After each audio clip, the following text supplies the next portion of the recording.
lactosa congénita, o sea, pierden esta como inmunidad por parte de la leche materna, o hay algún, o sea, existe algún tipo de tratamiento para poder, o sea, que el bebé sí reciba, por así decirlo, esta inmunidad que se está perdiendo por no poder lactar?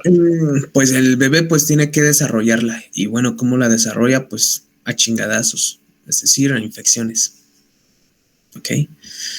Hasta el momento no hay fórmula actual, fórmula láctea actual que logre suplir, pues en este caso, los beneficios de la leche materna, especialmente por el contenido de lípidos. Los lípidos es algo importante que posee la leche materna, que no van a ser encontrados en algún otro suplemento alimenticio para bebés. ¿Ok? Es algo que pues hasta el momento no se ha logrado. A pesar de que sí exista la tecnología, pero no se ha logrado lograr esa proporción adecuada. Y obviamente la microbiota que pues se logre o que logre colonizar a ese individuo, porque obviamente los anticuerpos que encontramos presentes en la leche materna tienen la capacidad de ayudar a seleccionar microorganismos que vayan a colonizar las mucosas del bebé, la boca, el intestino delgado, el grueso, parte de lo que es en este caso pulmón y así bien la piel, ¿ok?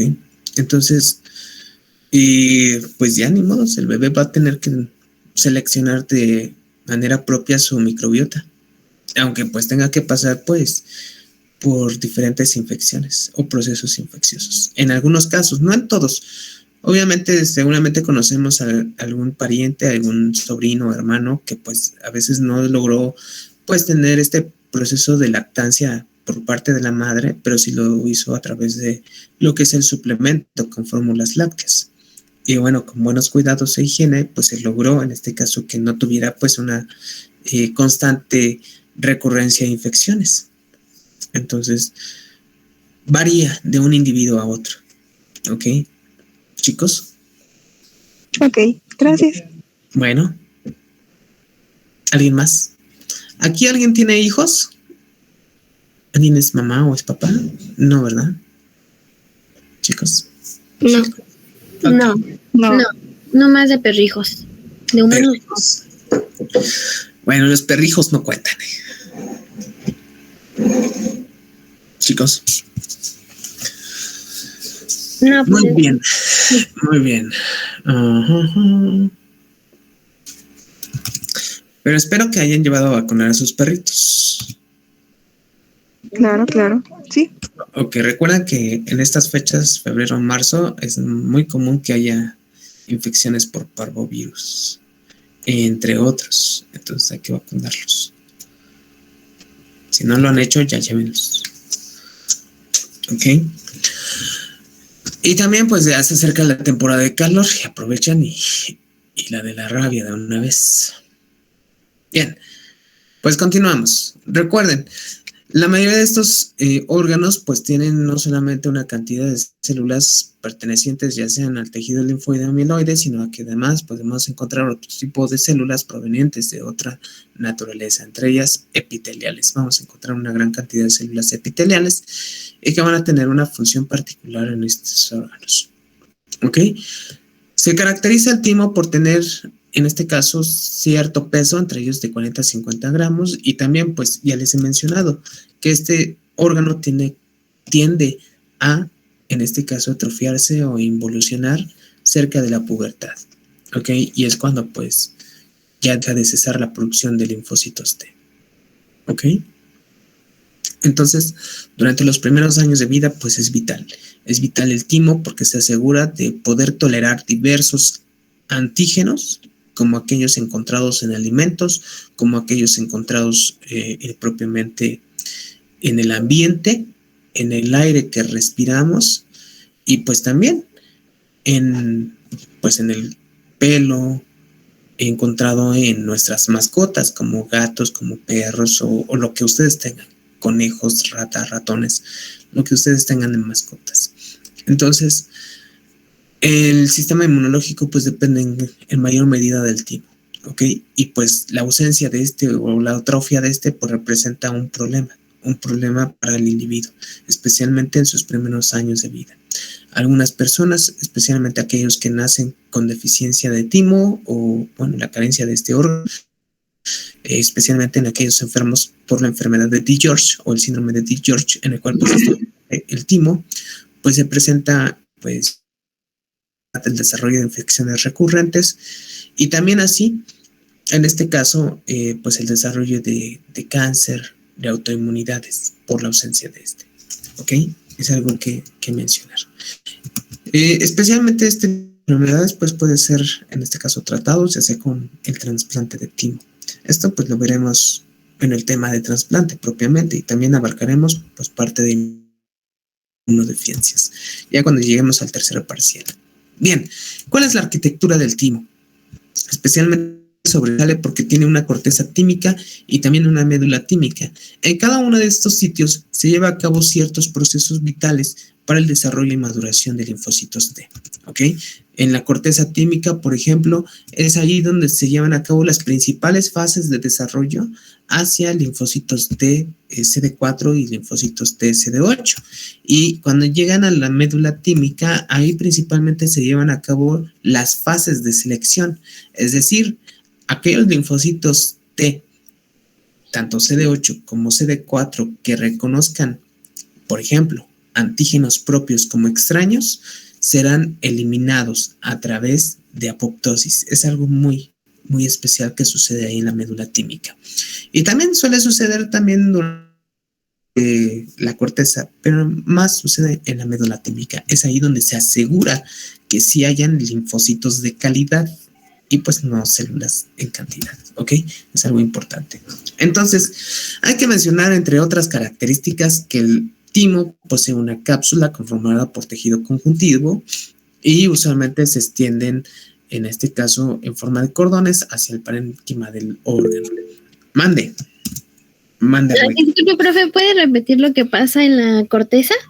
En la corteza es el desarrollo del precursor linfoide hasta el linfocito TCD4 y TCD8. ¿Sí? Gracias. Ok. ¿Sí? Ok. Entonces, usualmente aquí vamos a encontrar lo que son vasos linfáticos eferentes, es decir, de salida, pero no de entrada. ¿Ok?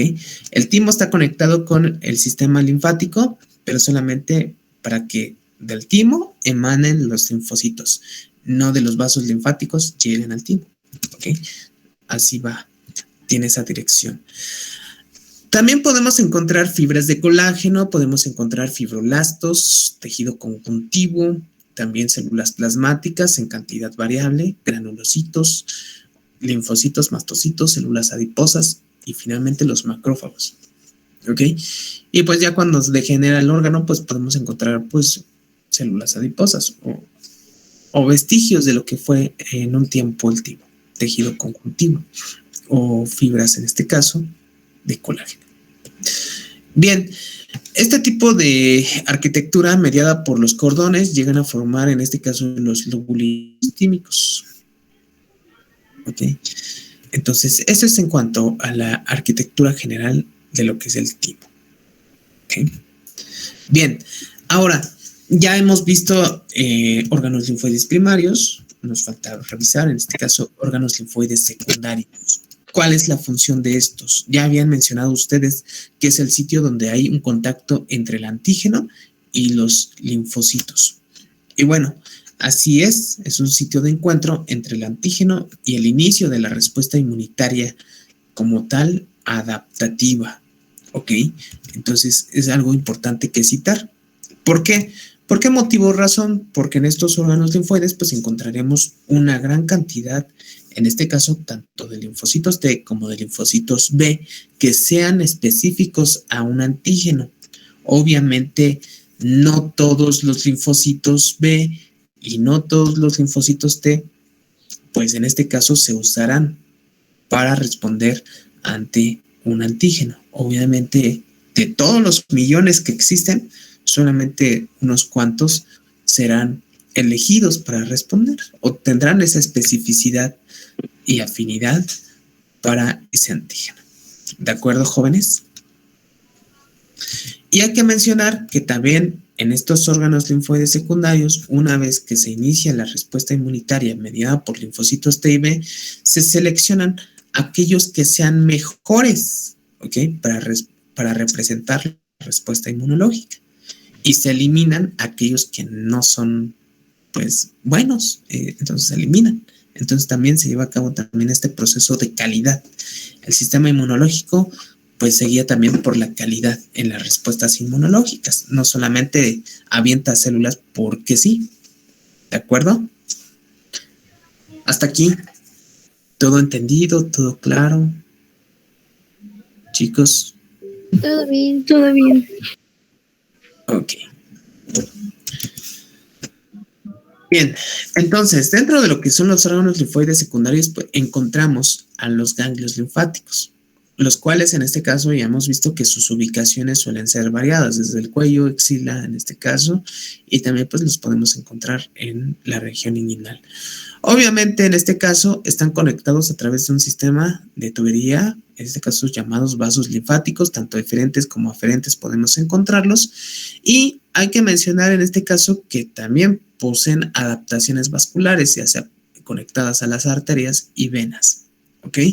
Por otro lado, encontramos ciertas regiones importantes en estos ganglios linfáticos, especialmente las zonas de B o de células B y también zonas de células T, y que pues en este caso no solamente son las células que van a estar presentes en estos órganos, sino que además podemos encontrar células dendríticas, macrófagos, tejido conjuntivo, fibroblastos. Entonces podemos encontrar una gran cantidad de células, no necesariamente que pertenezcan a la red linfoide.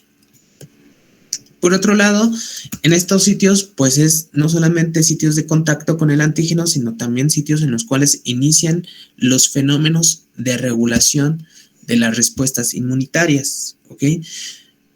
Estos fenómenos de regulación se presentan casi inmediatamente después de haber sido activados los linfocitos T y B. ¿Con qué finalidad? Para evitar respuestas inmunológicas exacerbadas que puedan dañar los tejidos, ¿ok? O el tejido específico donde se esté llevando a cabo la respuesta inmunitaria. Entonces, con ese motivo, pues surgen las respuestas inmunitarias reguladoras, ¿ok? Para evitar que haya daño. Y pues finalmente dar fin a la respuesta inmunitaria una vez que se ha eliminado al antígeno. Es algo importante que remarcar. Por otro lado, encontramos al famoso vaso. El vaso también es un órgano linfoide secundario. Ya sabemos que tiene ciertas características, entre ellas que es grande, es de tamaño ovoide o de forma ovoide. Tiene ciertos mecanismos para transportar antígenos al microambiente linfoide. También encontramos que tiene la capacidad de filtrar la sangre, eliminar eritrocitos que ya se encuentran pasados sus 120 días de vida, genera respuestas inmunitarias, especialmente contra antígenos circulantes, aquellos que son traídos de la piel, por ejemplo, o de otro tipo de mucosas, también son llevados al vaso. Poseen adaptaciones vasculares especializadas para atraer linfocitos, especialmente aquellos que son generados en médula ósea y también en el timo. Tienen la capacidad de atraerlos a través de ciertas moléculas que son expresadas en el endotelio, presente en este tipo de adaptaciones vasculares. Y además se dice que carece de vasos linfáticos. Algunos autores dicen que carece, pero realmente sí tiene unos cuantos vasos linfáticos que pues conectan con el sistema linfático. ¿Ok? Su peso llega a pesar hasta 150 gramos, pero pues en este caso depende mucho de las condiciones del individuo. Si está pasando por un proceso infeccioso, pues puede incrementar su tamaño. ¿Ok? Y algunos patógenos, especialmente algunos parásitos, tienen la capacidad de inducir el incremento de este vaso, ¿ok? Causando esplenomegalia, por ejemplo. Jimena. Profe, una pregunta. Cuando se hace la extirpación de vaso, ¿influye en alguna manera negativa en el sistema inmunológico o en su función? Se dice que puede llegar a influir, pero pues hay varias hipótesis también. ¿Ok? Ahí lo veremos también en inmunodeficiencias, cuando hay ausencia de vaso, cuando se estirpa el vaso. Puede volverse un poco más susceptible por el fenómeno en el cual pues faltan órganos linfoides para poder responder a infecciones, pero usualmente la mayor parte de las infecciones pues se presentan al inicio de la vida, ¿ok? Es algo importante. Entonces, durante el inicio de la vida o los primeros 10 años de vida, que es lo que les comento, donde pues tomamos nuestro curso de infectología todos, y más bien nuestro sistema inmunológico, generan células de memoria, y estas células de memoria suelen, en este caso, resguardarse en médula ósea, ¿ok? Entonces, en médula ósea vamos a encontrar a nuestras células de memoria, aquellas que recuerdan el antígeno que vieron hace 20 años, hace 15, hace 18, hace 17, ayer, por ejemplo. Ahí vamos a encontrar este tipo de células de memoria. Bueno, no ayer, hace como unas.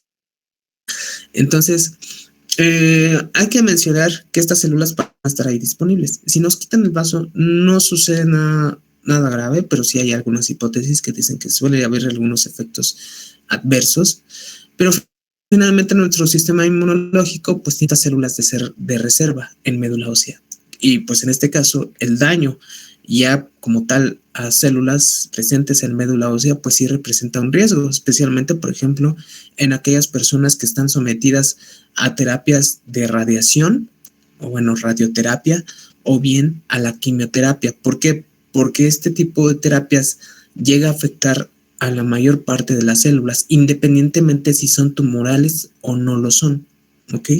Entonces ahí sí representa un riesgo este tipo de terapias, pero como tal, como ya menciona también su compañero en el chat, no hay pues mayor problema, o no existe mayor problema. ¿De acuerdo? Gracias. Pero vamos a analizar bien el caso cuando lleguemos a inmunodeficiencias. Ahí sí habrá un tema un tema de discusión con respecto al timo, al vaso, ¿ok? Y algunas otras enfermedades que pues afecten, en este caso, tejido linfático, como los ganglios, ¿okay? Porque también suelen presentarse problemas en ganglios. Bien, hasta aquí dudas, preguntas, cuestionamientos, aportes que quieran realizar. ¿Vamos bien? ¿Vamos en tiempo? ¿No? Vamos bien. Todo bien, profe. Todo bien. Cualquier cosa, ya saben, hay que hacer las preguntas para poderlas responder en tiempo y forma, ¿ok? Y que no se nos vaya nada. Bueno, como hemos visto aquí en las figuras, algo que se me pasó comentarles es estos centros germinativos, o también conocidos como nódulos esplénicos, nódulos linfoides también, tienen la capacidad en este caso proveer los medios necesarios para provocar la proliferación de células, especialmente los linfocitos B, ¿ok? Entonces son sitios de replicación o de clonación activa de linfocitos, ¿ok? Y también pues estos los encontramos en los ganglios linfáticos. Aquí encontramos los centros germinativos, que son centros, o en este caso, lugares o sitios en los cuales hay una alta proliferación de linfocitos B, especialmente porque también los linfocitos T suelen tener procesos de replicación, pero estos son menores comparados con las células B. Y bueno, también estos centros germinativos, les digo, son conocidos como nódulos linfáticos o nódulos linfoides, ¿de acuerdo? Los vamos a estar utilizando estos nódulos linfáticos durante las clases, pero también los vamos a ver de una forma más profunda en lo que es activación de linfocitos tanto T y especialmente los linfocitos B, porque ahí suceden muchos fenómenos que ayudan a explicar el por qué se requiere dosis, en este caso, de vacunas o varias dosis de vacunas, especialmente en aquellos microorganismos como difteria, por ejemplo, como Clostridium tetani, o bien, en este caso, el VPH, por ejemplo, pero el VPH solamente con 2 dosis, más o menos.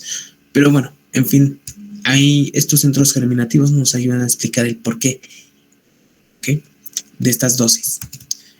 Y bueno, veremos toda esa parte en activación de linfocitos. Hay que esperar un ratito, pero pues al final de cuentas la vamos a revisar. Por otro lado, encontramos aquí al tejido linfoide asociados a mucosas, ¿ok? El famoso MALT, en el inglés, mucous associated lymphoid tissues, ¿ok? Entonces, las mucosas tienen un área de superficie combinada que representan cerca de 400 metros cuadrados entre la piel, la mucosa intestinal, la mucosa oral y así sucesivamente. Son los principales sitios, en este caso, no solamente de entrada, sino de interacción con otros organismos, especialmente podemos encontrar ácaros en la piel, por ejemplo, podemos encontrar algunos hongos, podemos encontrar bacterias y quizá en algún momento virus que puedan ocasionar problemas en la piel o bien en las mucosas. Por lo cual, pues en este caso también los patógenos pueden, en este caso, penetrar estas barreras, que es una barrera física como tal. Entonces, estas superficies de membrana son defendidas por células del sistema inmunológico que se encuentran una capa, en este caso, por debajo, en la porción de la mucosa. Ahí podemos encontrar una gran cantidad, en este caso, de tejido linfoide y también de otras células, entre ellos macrófagos, mastocitos, ¿ok?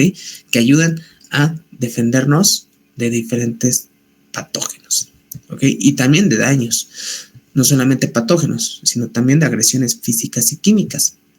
Por ejemplo, quemaduras, por ejemplo, exposición a agentes corrosivos como la susa cáustica, por ejemplo. Entonces, este tipo de tejido linfoide asociados a mucosas puede ser dividido dependiendo del sitio anatómico. Por ejemplo, en pulmón encontramos el tejido linfoide asociado a bronquios. En la nariz, el tejido linfoide asociado a nariz. En lo que es en este caso el intestino, asociado a intestino, el famoso GALT. Y también así, en el caso de la piel, tejido linfoide asociado a piel o skin, el famoso SALT. Y también encontramos en el tracto genitourinario. ¿Ok? Entonces encontramos estos tejidos linfoides asociados a mucosas que nos ayudan a defendernos de diferentes agresiones físicas, químicas o bien biológicas. ¿De acuerdo, chicos, chicas? ¿Dudas, preguntas, contribuciones? ¿No? ¿Todo bien hasta el momento? Todo bien. Todo perfecto. Bien. Por otro lado, dentro de lo que es el tejido linfoide asociado a nariz, encontramos uno de los más representativos, que es el famoso conocido como anillo de Waldeyer. ¿Ok? El anillo de Waldeyer es un tipo de tejido linfoide asociado conformado por amígdalas. ¿Ok? Entre ellas, pues aquí les comento, son 4, como he mencionado anteriormente. Entre ellas encontramos las palatinas, que son muy visibles cuando abrimos la boca y cuando decimos ah. ¿Ok? Usualmente el médico que nos inspeccionaba de niños es lo que veía, la inflamación o el incremento de volumen de estas amígdalas para saber si se trataba de algún tipo de infección. ¿Ok? También encontramos las tubáricas, usualmente estas tienden a incrementar su tamaño y como están cerca de lo que es en este caso el aparato auricular, pues al inflamarse o al incrementar su tamaño suelen en este caso pues generar pues dolor y también pues falta de percepción del sonido, ¿ok? Entonces es por eso que a veces las infecciones pues nos llegan a causar un cierto tipo de problema al escuchar. También encontramos lo que es en este caso la adenoides. La adenoides pues está en lo que es en este caso la cavidad nasal y pues su límite con lo que es la cavidad faríngea, ¿ok? Entonces también es importante esta amígdala para lo que es en este caso infecciones en lo que es vía respiratoria alta. ¿Okay?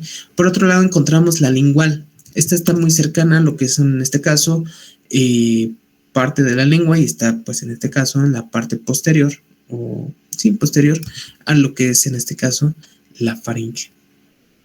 Y pues en este caso es uno de los tejidos o amígdalas de mayor volumen que podemos encontrar, ¿ok? En algunos casos estas amígdalas suelen ser el reservorio de ciertos microorganismos patógenos, ¿ok? Suelen utilizar este tipo de tejidos para poder replicarse y por lo cual a veces se requiere extirpar las amígdalas. ¿Por qué? Porque estos microorganismos encontraron los medios de adaptación a estos tejidos. No en todos los casos sucede, pero sí son contados algunos en los cuales pues se requiere extirpar las amígdalas, ¿ok? ¿Alguno de ustedes les han quitado, bueno, o les quitaron las amígdalas? No, que les quitaron las amígdalas.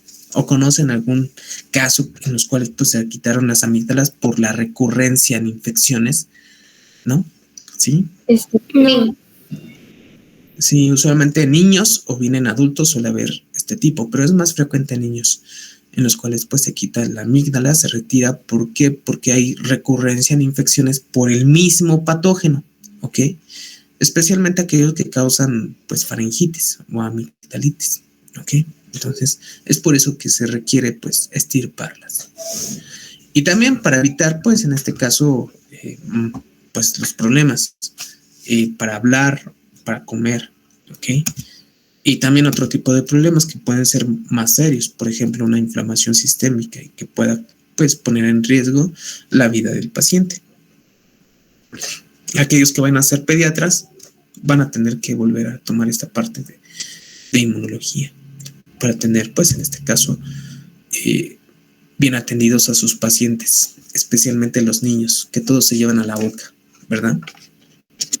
¿Alguien tiene hermanitos chiquillos, menores Sí. de 10 años, que sean traviesos? No. Sí. Ah, ¿Sí? eso sí, no. ¿No? ¿Ya no? ¿Tienen hermanos mayores de 18 y que son traviesos? ¿No? Sí, yo sí. Sí, efectivamente. Bueno. Continuamos entonces. Bueno, ahora ya saben qué decirles a sus hermanos, que se cuiden de lo que se meten a la boca. ¿Ok? Bien, comenzamos con una de las amígdalas, en este caso las amígdalas palatinas. Estas poseen cierto tipo de características, entre ellas un epitelio plano estratificado, en este caso sin queratina, obviamente al tratarse de una mucosa, ¿ok? En este caso oral. Hay que mencionar en este caso que podemos encontrar una gran cantidad de infiltrado linfocitario y que pueden llegar a formar lo que son centros germinativos que habíamos mencionado al inicio de estas diapositivas, ¿verdad? Y que representan en este caso sitios activos en los cuales los linfocitos B están replicándose, están dividiéndose activamente. También podemos encontrar en este caso lo que llamamos nosotros como glándulas secretadoras de moco. ¿Okay? Aquí podemos encontrar estas glándulas por la histología y podemos encontrar lo que son en este caso las criptas amigdalinas, ¿verdad? Estas que les dan este tipo de pues de fenotipo que nosotros podemos ver de forma macroscópica. Y bueno, pues aquí tenemos un ejemplo de amígdalas en las cuales pues está pasando por un fenómeno infeccioso y que finalmente utilizan esas bacterias o este tipo de microorganismos, este tejido como en este caso, nicho para poder desarrollarse, para poder replicarse y que a final de cuentas, pues este crecimiento, este cambio en la forma y volumen de la amígdala, pues requiere en este caso la extirpación para que en este caso el paciente pueda comer, pueda hablar y también pues en algunos casos respirar, porque algunos niños solamente tienden a respirar por la boca durante cierto periodo, ¿no? Porque a veces ya finalmente llegan a usar bien la nariz y ya. Pero a final de cuentas, pues sí representa un problema, ¿verdad? No es lo mismo, pues, tomar agua a comer un alimento. Y bueno, pues aquí vemos el detalle. Habría la necesidad de extirparlas, pero pues siempre y cuando pues no funcionen los tratamientos, sean infecciones recurrentes, en ese momento pues se decide y se comenta con los padres la necesidad de poder retirar o quitar estas amígdalas. Por otro lado, encontramos lo que es el tejido linfoide asociados a bronquios y ahí tenemos pues en este caso el origen de Wald, ¿ok? Ahora, aquí es uno de los principales sitios en los cuales pues se genera una respuesta inmunitaria contra antígenos que logren en este caso penetrar aquellas células que forman parte de los bronquios, ¿verdad? Esas células epiteliales que nosotros conocemos como epitelio cilíndrico pseudoestratificado, ¿verdad? Con cilios o ciliado.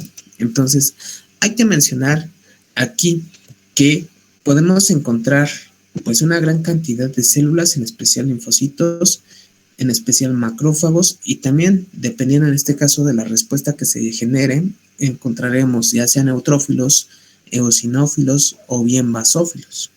¿Ok? hay que mencionar que podemos encontrar otro tipo de células que van a estar participando en el desarrollo de este tipo de tejidos linfoides, que serían células enteroendocrinas, células linfoides, linfocitos intraepiteliales, ¿ok? Y que finalmente este tipo de tejidos, después de haber generado una respuesta y haber eliminado el agente, en este caso patógeno, o el agente que ha estimulado el sistema inmunológico en ese momento, pues finalmente llegan a veces a diseminarse o finalmente llegan a constituir folículos linfoides secundarios, ¿ok? Y se quedan o permanecen en ese sitio. Pueden suceder dos cosas, ¿ok? Que se diseminen, que difuminen, que se desaparezcan o desvanezcan, o finalmente que bien se establezcan. Podemos encontrar también tejido linfoide ahí, en este caso, ¿qué dice? Los folículos linfoides se encuentran en la región de Juanes. No, los folículos linfoides los podemos encontrar en adultos también. Y usualmente es por un contacto, ya sea por agentes físicos o bien químicos, y pues en mayor medida biológicos como patógenos, ¿ok? Parásitos, hongos, virus, bacterias. Entonces también podemos encontrar células del sistema inmunológico en forma difusa, es decir, dispersa en el tejido pues bronquial, en los alvéolos, ¿ok? Y en el momento que estén en contacto con algún antígeno, pues poder formar este tipo de folículos, ¿ok? O de tejido linfoide asociado a bronquios. Por otro lado, encontramos en el tejido linfoide asociado a intestino, el famoso GALT, este tipo de pues estructuras también que se generan. Y dentro de él pues encontramos a las placas de Peyer, como vemos aquí en la imagen. Usualmente se encuentran en la porción de la submucosa. También hay que mencionar que podemos encontrar folículos solitarios difusos, que también aquí los vemos. Aquí podemos encontrar tejido linfoide difuso, y también encontramos el apéndice que ya hemos visto en histología. Ese sí lo recuerdan muy bien porque pues obviamente pues es inconfundible la morfología microscópica del apéndice, ¿verdad? Y pues ahí vemos lo que es la mucosa, y pues ahí vemos lo que son en este caso los nódulos linfáticos o centros germinativos, y ya vemos ahí la submucosa, la muscular externa, la serosa, ¿verdad? Es inconfundible, ¿verdad? Ahora, hay que mencionar que en el tejido linfoide asociado a mucosas no solamente encontraremos linfocitos, tanto T como B, sino también podemos encontrar células plasmáticas, podemos encontrar en este caso otro tipo de células, células dendríticas, mastocitos, podemos encontrar células caliciformes, linfocitos NK, en fin, una variedad de células que van a estar participando en la respuesta inmunitaria, ya sea contra patógenos, producción de anticuerpos, o bien en el establecimiento de tolerancia hacia cierto tipo de tejidos, hacia cierto tipo de alimentos, hacia cierto tipo de bacterias, ¿ok? Es importante citar ahí que va a haber mecanismos de tolerancia. No a todo vamos a atacar o generar una respuesta inmunitaria, ¿ok? Y menos aquellos, en este caso, microorganismos que participen en estas relaciones huésped, pues, organismo mutualista o bien comensal, ¿ok? Específicamente en ellos pues habrá este tipo de relaciones pues de tolerancia o tolerabilidad. Y más cuando son simbiontes en algunos casos que se llegan a presentar. Bien, y entonces pues ya llegamos a las células del sistema inmunológico, algo que también pues vamos a ver. Hasta ahí, dudas, preguntas que tengan en mente, ¿no? No, todo bien. No, sí, díganme para continuar. Todo bien. No, ¿Todo bien? ¿Dudas con órganos linfoides primarios, secundarios, funciones, características? Creo que ya andamos bastante en las características, en las funciones y cuáles son los órganos linfoides primarios, secundarios y también tejidos linfoides asociados a mucosas. Entonces, no hay dudas, no hay preguntas.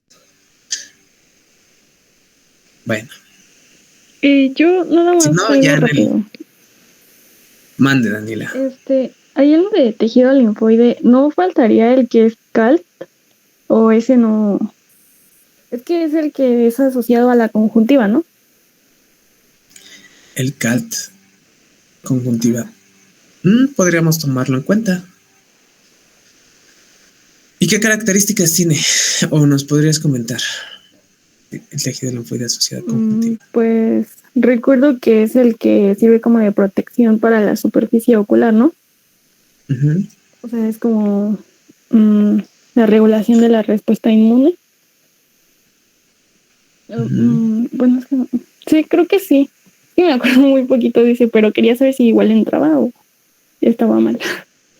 Pues ahí podríamos mencionar las células o más bien las glándulas lagrimales, que son una de las importantes porque no solamente producen lubricantes, sino también llevan a cabo la producción de otras proteínas que funcionan como péptidos antimicrobianos, es decir, que tienen una actividad microbicida contra cierto tipo de bacterias y evitan así que haya pues una colonización por parte de estas en este tejido, porque además se le ha catalogado como un tipo de tejido inmunoprivilegiado, es decir, donde la respuesta inmunitaria pues está muy muy regulada y más por el estrecho contacto con el ambiente, es por eso que se regula bastante. Entonces las glándulas lagrimales serían una de las importantes, ¿ok? Y pues de ahí pues siguen las diferentes capas, en este caso del ojo, ¿vale? Que ayudan en este caso a mantener cierto tipo de, pues, de lubricación y también la producción de ciertas proteínas que nos protegen especialmente contra los rayos visibles, que son en este caso pues rayos UV que a veces llegamos a recibir de forma directa. Entonces, ahí hay otros mecanismos involucrados. Obviamente, pues en este caso, mecanismos bien establecidos por parte de células reguladoras y por parte, en este caso, de macrófagos especializados en poder combatir cierto tipo de agentes que quieran invadir. Pero al final de cuentas, las glándulas lagrimales pues serían una de las principales glándulas que tendrían un papel, en este caso, fundamental en mantener no solamente la lubricación, sino también la producción de ciertas proteínas para combatir agentes infecciosos. Hay enfermedades inmunológicas, especialmente las autoinmunes. Por ejemplo, hay que mencionar una que les voy a poner aquí en el chat, que es conocida como el síndrome de Sjögren. Seguramente algunos lo habrán escuchado, algunos que hayan visto, por ejemplo, Doctor House. Ahí hay un caso del síndrome de Sjögren, en el cual las personas son, blanco de la respuesta inmunológica, especialmente las glándulas salivales, las glándulas, en este caso, lagrimales. Son glándulas que son atacadas por la respuesta inmunológica adaptativa, especialmente anticuerpos, que van a atacar estas glándulas y las van a destruir, ocasionando pues que estas glándulas dejen de funcionar, de producir lágrimas, saliva, haya resequedad ocular, resequedad bucal o también que se conoce como xerostomía. ¿Han escuchado este término? Xerostomía. Es boca seca. Entonces, en estos casos, pues ahí sí hay una mayor probabilidad de infecciones. Por eso les digo que las glándulas salivales y también las glándulas, en este caso lagrimales, tienen un papel importante en la respuesta inmunológica propiamente del ojo o de la conjuntiva. Y pues finalmente la destrucción de esas glándulas pues nos lleva a la posibilidad, de daño. ¿Por qué? Porque no hay lubricación. ¿Y qué es lo que hacemos constantemente? Estar parpadeando. Y más, si es un tejido en el cual pues hay fricción y no hay lubricación, pues se va a dañar, ¿verdad? Y va a permitir la entrada de microorganismos que causan infecciones severas en el ojo o bien en la mucosa oral, porque también la mucosa oral en estas personas que sufren de este síndrome, pues a final de cuentas se resulta dañada. Hay resequedad bucal. Por ejemplo, ¿cuántos de ustedes que han permanecido durante un gran tiempo sin tomar agua, se les reseca la boca y sienten como que una incomodidad, tanto para hablar o como para gesticular. La mayoría sentimos este tipo de incomodidad. O bien, este tipo de síndrome es mucho más frecuente en mujeres que en hombres. Y en el caso de las mujeres, una también de las, pues digamos, afectaciones es la vagina. Hay también, en este caso, resequedad vaginal. Y esto pues también puede facilitar la entrada de microorganismos, aunque sean de la microbiota habitual de la vagina, puedan ocasionar infecciones. Entonces, ahí pues habrá cierto tipo de terapia, especialmente lubricantes y también en este caso gotas que lubriquen al ojo y también pues la toma o el tratamiento basado en corticosteroides u otro tipo de antiinflamatorios que reduzcan la capacidad en la producción de anticuerpos en este caso en estos enfermos, en estos pacientes, ¿ok? Pero sí, ahí resaltamos pues la importancia de las glándulas, ¿ok? Si ustedes pensaban que las glándulas no servían para nada, y las glándulas salivales y las, en este caso lagrimales, pues tienen un especial interés. Y también aquellas células que producen, en este caso, pues, lubricante vaginal o moco vaginal. ¿De acuerdo, chicos, chicas? Chicos y chicas, especialmente las mujeres deben de tener mucho cuidado de no estresarse, de no tener, pues, en este caso, cierto tipo de estrés físico, químico, biológico para no desarrollar estas enfermedades. ¿Okay? En México es muy baja el porcentaje de pacientes con Sjögren, pero pues aún así hay que tener en este caso cuidado, porque estas enfermedades están yendo en mayor medida al alza en los últimos años. ¿Okay? No solamente Sjögren, sino también otro tipo de autoinmunidades. Y no necesariamente lupus. Ay, chicos. Bueno, uno de los beneficios es que ustedes se pueden tratar. Si lo quieren ver por el lado bueno, ¿verdad? Pero esperemos que no sea así. ¿Ok? Por eso cuídense mucho. Cero estrés. Y bueno, hay que divertirse de vez en cuando, ¿verdad? Mínimo. Sí. ¿Dudas, preguntas hasta el momento? ¿No? ¿Queda más claro? Todo bien. Y bueno, pues Sí. Gracias por mencionar esta parte de tejido linfoide asociado a la conjuntiva, porque pues ya salen aquí ejemplos que son importantes para su formación médica. ¿Qué más? ¿Qué más? ¿Qué más tenemos? ¿Nada? ¿No? Bueno, pues continuamos. Bien. Dentro de esta parte, pues vamos a estudiar desde el origen, ¿no? Las células madre totipotenciales. Ustedes seguramente en histología pues revisaron esta parte de células madre totipotenciales, ¿verdad? Estoy seguro que sí. Y bueno, dentro de lo que son en este caso las células madre totipotencial, pues hay que mencionar que el ovocito y también las primeras 8 divisiones celulares, pues son consideradas como células madre totipotenciales, ¿verdad? Por otro lado, hay que mencionar que las funciones de estas o las características de estas células es que son capaces de producir cualquier célula del cuerpo, ¿ok? Incluyendo tejidos extraembrionarios. También hay que mencionar a las células madre pluripotenciales, aquellas que en este caso pues son generadas a partir de las células madre totipotenciales, y estas son células con la capacidad de producir células de cualquiera de las 3 capas germinales. Entre ellas pues encontramos a las que son el endodermo, el mesodermo y el ectodermo, ¿verdad, chicos? Y finalmente hay que mencionar a las células madre multipotenciales. A partir de cada una de estas células pluripotenciales se generan estas células madre multipotenciales, las cuales en este caso son las encargadas de dar origen a células específicas de una misma capa germinal, ¿ok? Ya sea del endodermo, mesodermo o ectodermo. Aquí me comí la C y la T, pero es el ectodermo. ¿Ok? Y bueno, pues ahí tenemos en nuestra figura, pues desde lo que es, en este caso, el ovocito, como célula madre totipotente o totipotencial, las pluripotentes y las multipotentes, ¿verdad? Y bien, recordemos que las células madre hematopoyéticas son consideradas células madre multipotentes, ¿ok? Es algo que quiero que tengamos aquí en cuenta. Células sanguíneas, células hematopoyéticas, células madre hematopoyéticas son consideradas multipotentes, ¿ok?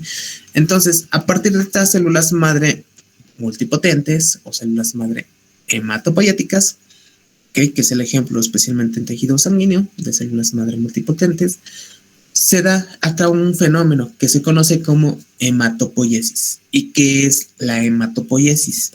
La hematopoiesis como tal es el proceso biológico que da lugar a la formación de células sanguíneas, como cuáles: los eritrocitos, los leucocitos y en este caso los remanentes de los megacariocitos, las llamadas o denominadas plaquetas.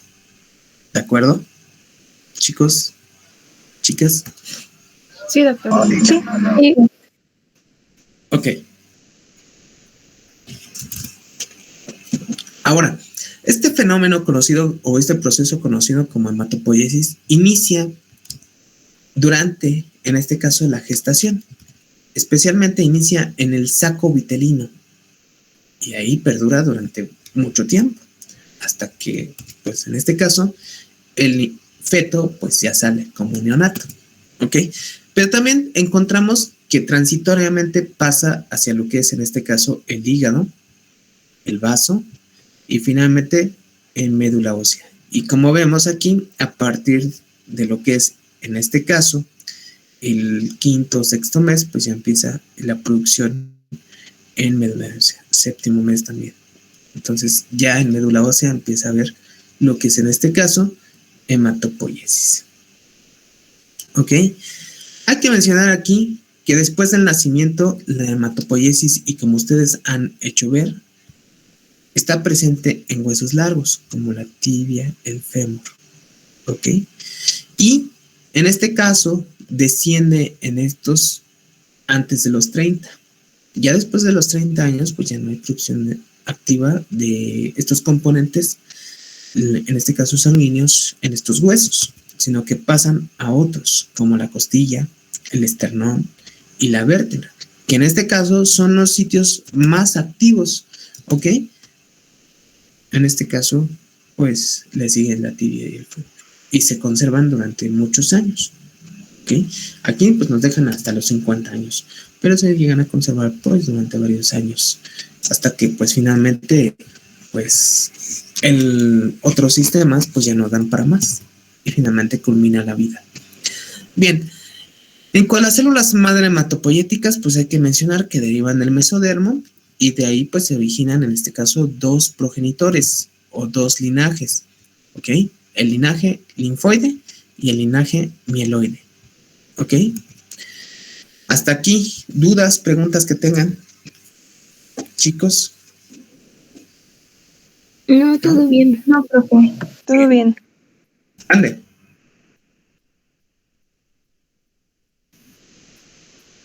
Uh-huh.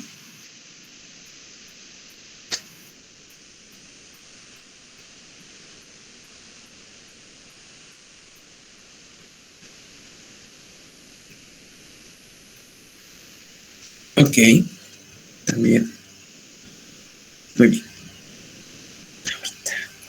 Okay.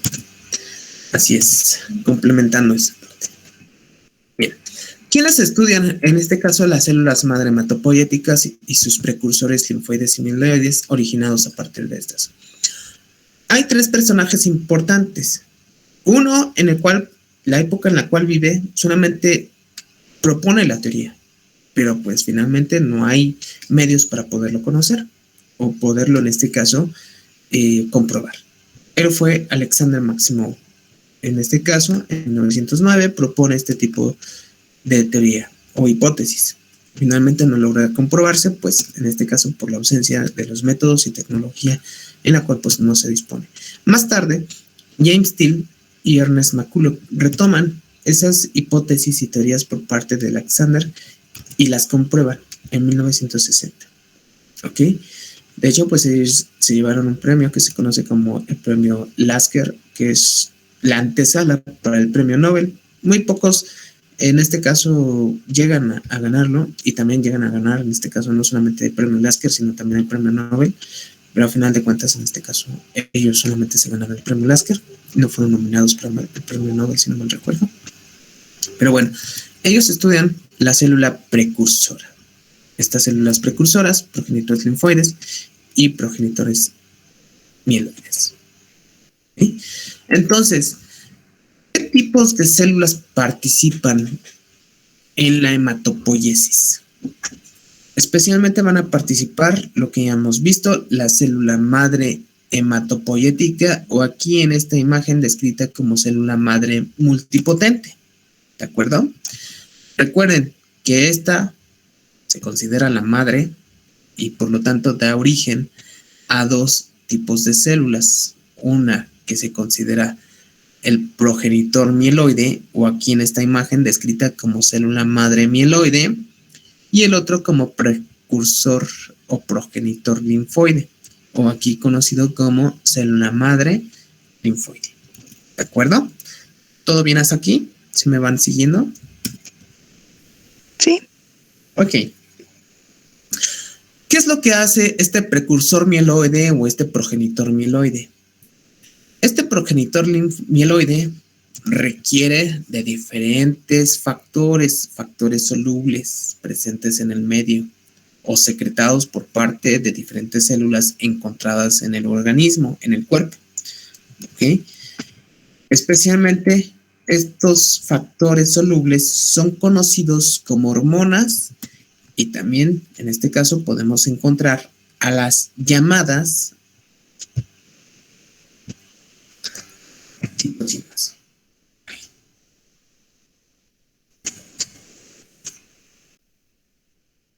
Encontramos a las llamadas citocinas. ¿Ok? ¿Qué papel tienen este tipo de sustancias que son producidos por una gran diversidad de células? El papel que tienen estas sustancias es estimular a la célula mieloide o a la célula madre mieloides o precursor mieloide o progenitor mieloide a que se pueda diferenciar en alguno de, en este caso, de los diferentes progenitores, ¿ok? Que están comprometidos o que se comprometerán con algún tipo de célula precursora o célula madura, ya como tal. Entonces, esta célula mieloide, a partir de estos estímulos, o alguno de ellos, no todos, sino serán alguno de ellos, en mayor o menor cantidad, pueden diferenciarse en este caso, una célula progenitora comprometida con la formación de megacariocitos, por ejemplo. Dependiendo de las necesidades, habrá que producir megacariocitos. ¿Para qué? Para obtener como tal plaquetas. Por otro lado, con, en este caso, progenitores que den origen a lo que es en este caso colonias o células, especialmente eritroides, que finalmente se diferencian a glóbulos rojos propios de la hematopoiesis. También encontramos aquí aquellas células, en este caso, que puedan dar origen a dos tipos particulares de células maduras, especialmente las células progenitoras de granulocitos monocitos, que den origen a los neutrófilos y que den origen a los monocitos. ¿Ok? También encontramos, por ejemplo, la diferenciación de estas células hacia aquellas células progenitoras de eosinófilos, que dan origen a eosinófilos como tal, de basófilos a basófilos y de mastocitos a mastocitos.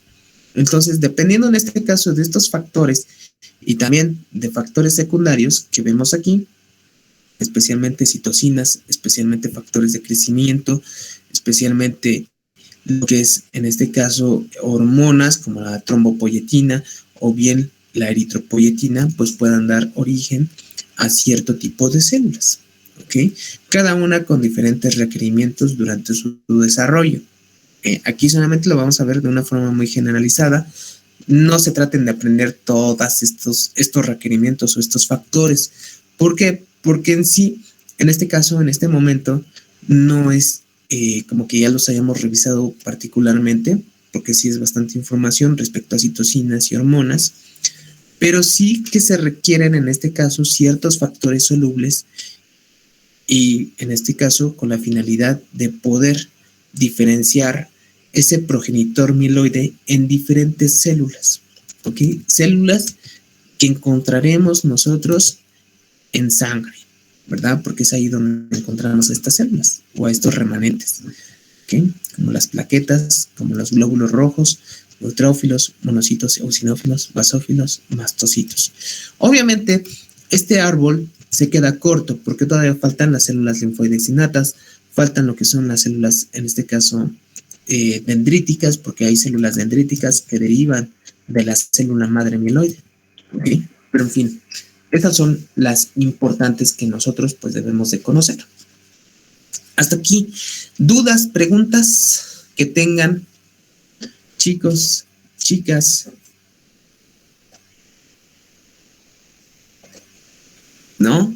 ¿Todo bien hasta el momento? Ok.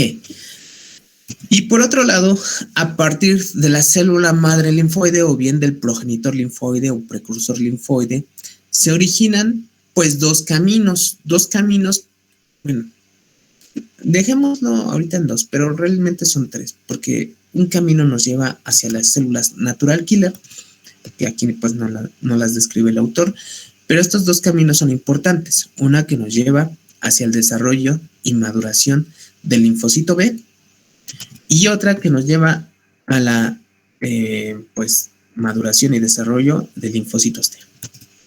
Ok, recuerden que uno es, en este caso, en médula ósea y otro es en el timo. ¿De acuerdo? ¿De acuerdo, chicos? ¿Chicas? Sí, doctor. Sí, doctor. Bien, algo importante que aquí nos ponen es la célula plasmática, pero la célula plasmática, el desarrollo como tal, no es en médula ósea. Esta célula plasmática surge de la diferenciación del linfocito B en órganos linfoides secundarios o tejido linfoide asociados a mucosas. ¿De acuerdo?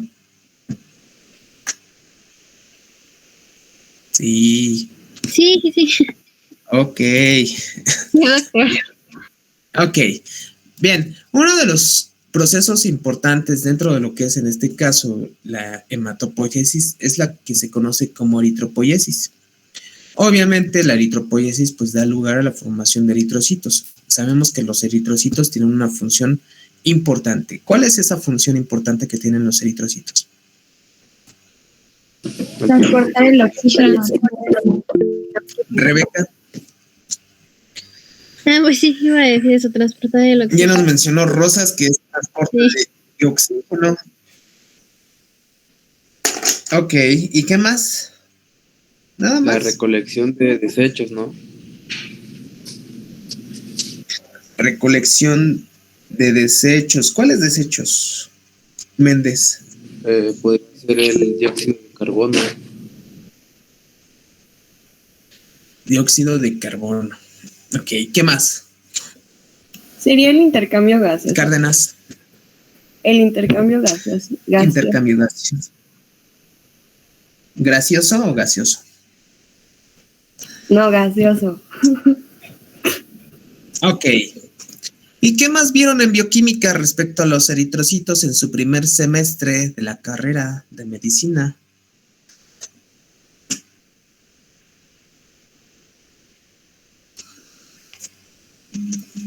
¿Ya se olvidaron del primer semestre de la carrera de medicina?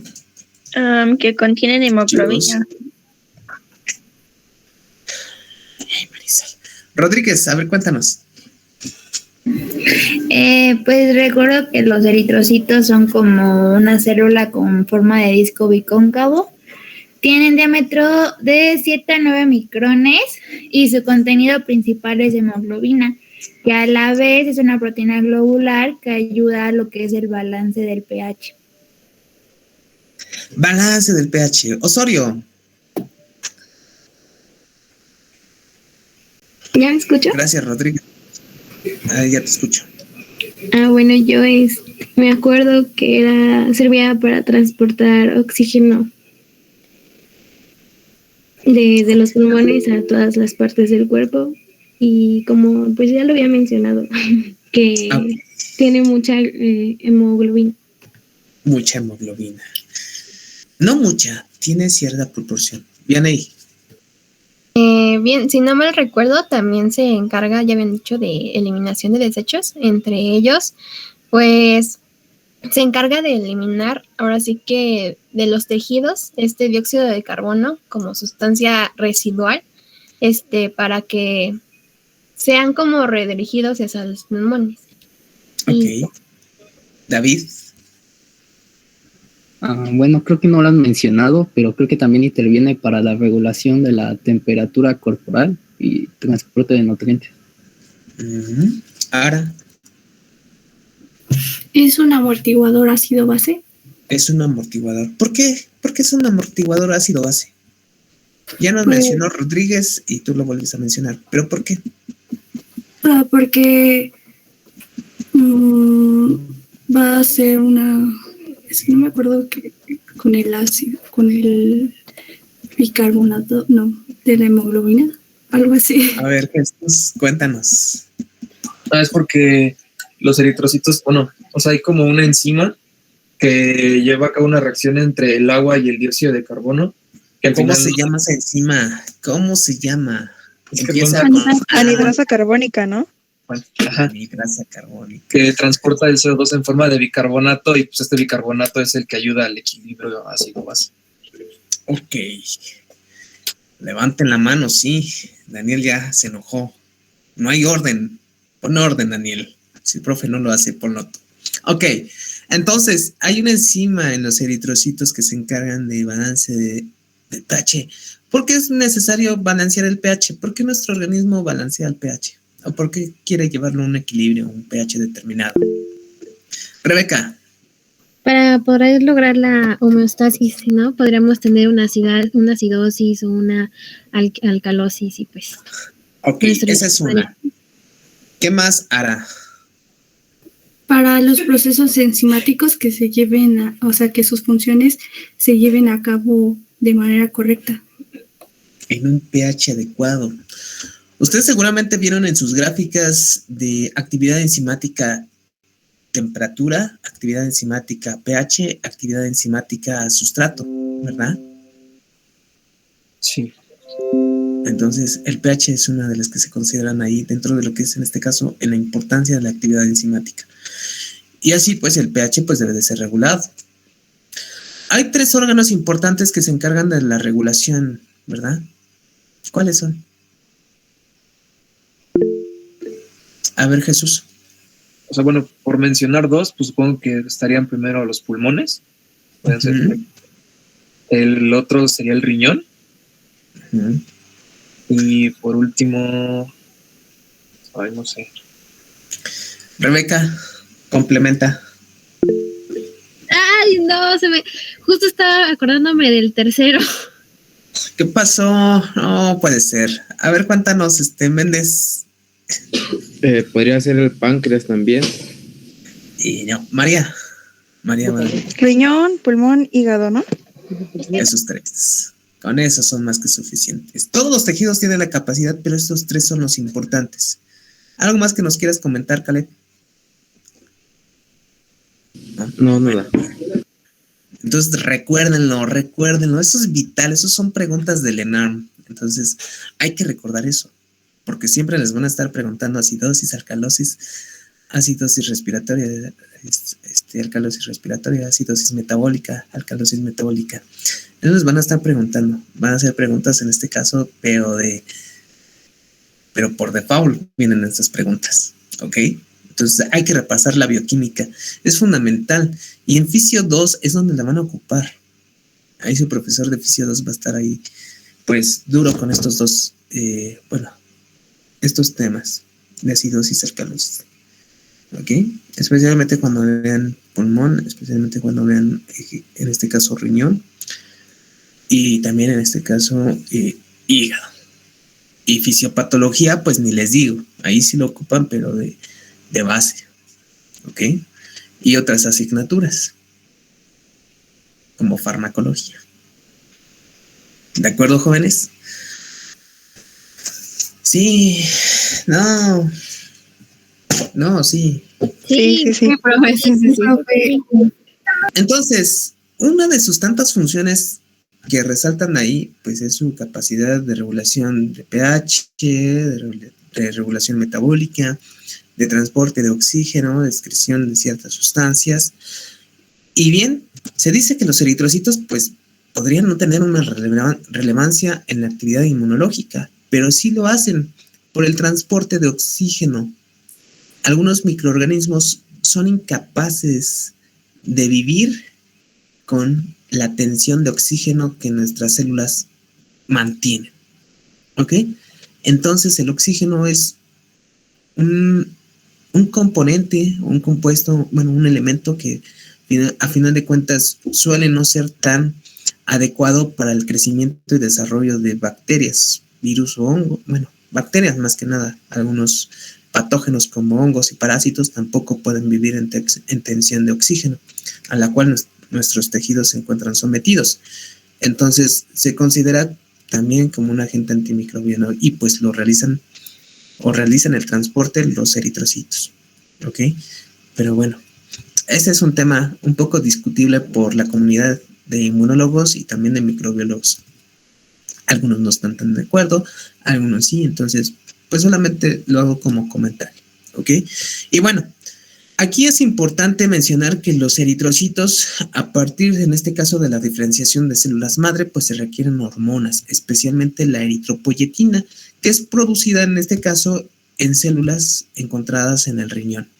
¿Ok? Entonces, la eritropoyetina, recordemos que tiene la capacidad de estimular a la médula ósea para poder diferenciar la célula madre en progenitor mieloide y a partir de ahí generar, en este caso, aquellos progenitores comprometidos con los eritrocitos. ¿Ok? Y a final de cuentas, pues va a pasar por varias etapas de diferenciación, como el proeritroblasto, el eritroblasto basófilo, eritroblasto policromatófilo, eritroblasto ortocromático y finalmente los reticulocitos, que propiamente los podemos encontrar en sangre, pero en una menor cantidad. ¿Por qué? Porque estos pues se van a diferenciar finalmente a los eritrocitos, que ya son las células finales y que cumplen con estas funciones que me han mencionado. ¿Ok? Algunas personas carecen en la producción de eritropoyetina y más en este caso cuando se encuentran en un estado pues de daño, como aquellos enfermos con enfermedad renal, por ejemplo, nefritis u otro tipo de enfermedad. Van a tener una pues disminución en la producción de eritrocitos. Y pues es necesario, en este caso, dosificarlos con eritropoyetina recombinante, ¿verdad? O bien, en este caso, obtenida a partir de diferentes maneras, pero la más común es la recombinante, obtenida a través de la biotecnología. Bien, y finalmente pues llegamos a la granulopoiesis, otro de los fenómenos en los cuales pues se origina lo que son los granulocitos, neutrófilos, basófilos y eosinófilos. Hay que mencionar que pues ya hemos visto que se requieren cierto tipo de estímulos, entre ellos citocinas, para poder generar un estímulo en el progenitor mieloide y que a partir de ellos se logren diferenciar a progenitores comprometidos con, en este caso, neutrófilos, basófilos y eosinófilos, ¿verdad? En este caso, hay que mencionar que pues los granulocitos, entre ellos los neutrófilos, llegan en este caso a producirse alrededor de más de 100 millones de células, más de 1,000 millones de células diarias, ¿ok?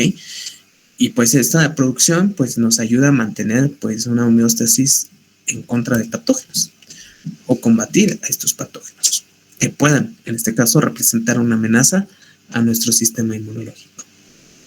Y bueno, hay que mencionar que la permanencia de este tipo de granulocitos pues suele ser, en el caso del tejido sanguíneo, de unas cuantas horas, o bien en el caso de otros tejidos, pues una vida pues de alrededor de 2 días.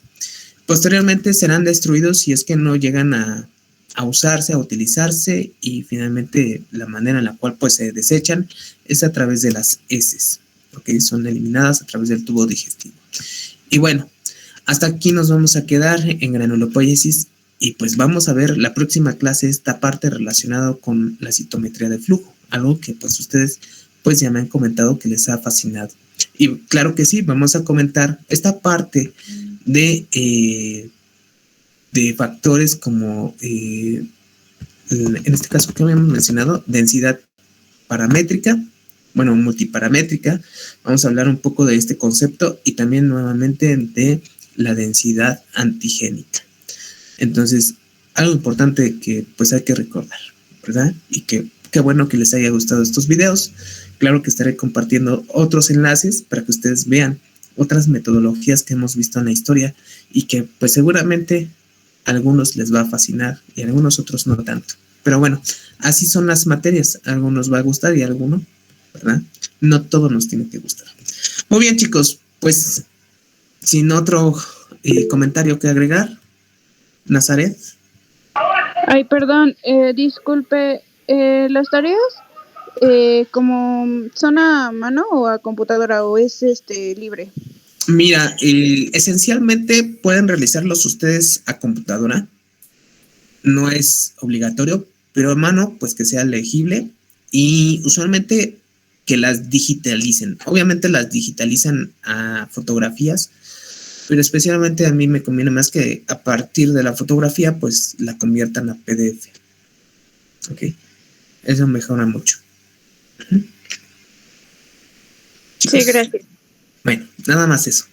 De todas maneras, en las posteriores tareas, aquí no les hice hincapié en conversión a PDF. Algunos pocos me preguntaron.